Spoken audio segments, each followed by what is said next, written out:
పిల్లరా బాగా గమనించండి. ఇక్కడ జరిగినటువంటి సంఘటన మనము ఒకసారి గుర్తు చేసుకున్నట్లయితే చూడండి, ఇజ్రాయేలీలు అందరినీ కూడా, దేవుని పిల్లలైనటువంటి ఇజ్రాయేలీలు అందరినీ కూడా ఒక చోట నుండి మరొక చోటకి నడిపించడానికి ఒక రక్షకుడిగా నియమించబడిన వ్యక్తి మోషే.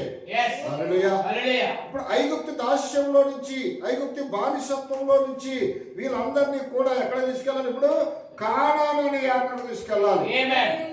హల్లెలూయా. కానాను దేనికి సాదృశ్యం అంటే అది పరలోకానికి సాదృశ్యం. ఈ ఐగుప్తు లోకానికి సాదృశ్యం అయితే కానాను పరలోకానికి సాదృశ్యంగా ఉన్నది కనుక ఈ లోకంలో ఉన్న ప్రజలను ఆ యొక్క బంధకాల నుంచి విడిపించి పరలోకానికి సాదృశ్యంగా ఉన్న కానానులో చేర్చడానికి ఒక నాయకుడు అవసరమై ఉన్నాడు గనక, ఒక రక్షకుడు అవసరమై ఉన్నాడు గనక వారిని నడిపించడానికి దేవుడే మోషేని అక్కడ నియమించారు. హల్లెలూయా. అయితే మోషే చూడండి, ఆ ప్రజలను భారం కలిగి ఒక నాయకత్వం వహించి ఆ యొక్క ఐగుప్తు నుంచి బయటకు తీసుకుని వచ్చాడు. బయటకు తీసుకుని వచ్చిన తర్వాత వారికి మొట్టమొదటిగా ఎదురైన సమస్య ఏంటంటే ఎర్ర సముద్రం.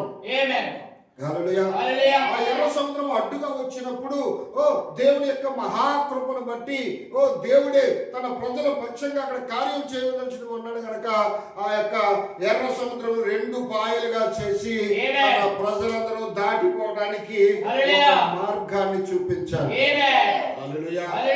ఆ మార్గమును అనుసరించి ఇశ్రాయేలు ప్రజలందరూ కూడా ఆ సముద్రము రెండు పాయలుగా విడిపోయినప్పుడు ఆ రెండు పాయలుగా విడిపోయిన సముద్రము మధ్యలో ఆరిన నేలగా రోడ్డుగా ఉంటే ఆ రోడ్డు వెంబడి ప్రయాణం చేస్తూ ఇశ్రాయేలు ప్రజలందరూ సముద్రము దాటి అవతల ఒడ్డుకి చేరుకున్నారు.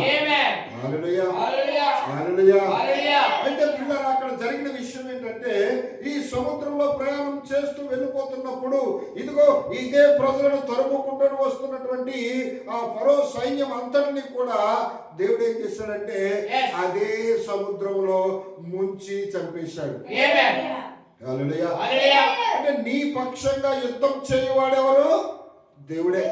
హల్లెలూయా. నీ పక్షంగా యుద్ధం చేయవాడు దేవుడే. నీకు న్యాయాన్ని తీర్చేవాడు దేవుడే. నీ అక్కలు తీర్చేవాడు దేవుడే. నీ యొక్క ప్రతి సమస్య నుంచి విడిపించేవాడు కూడా దేవుడే. హల్లెలూయా. అయితే ప్రియులారా, ఎప్పుడైతే నీ కోసము దేవుడు అంతగా ఆశపడుతున్నాడో నీకు హాని తలపెట్టిన ప్రతి వ్యక్తిని కూడా ఏం చేస్తారన్నాడు? సంహరించేవాడు కూడా ఆయనే. హల్లెలూయా.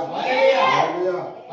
చూసారండి, నీకు ఎవరైతే క్షేమం కోరతారో హల్లెలూయా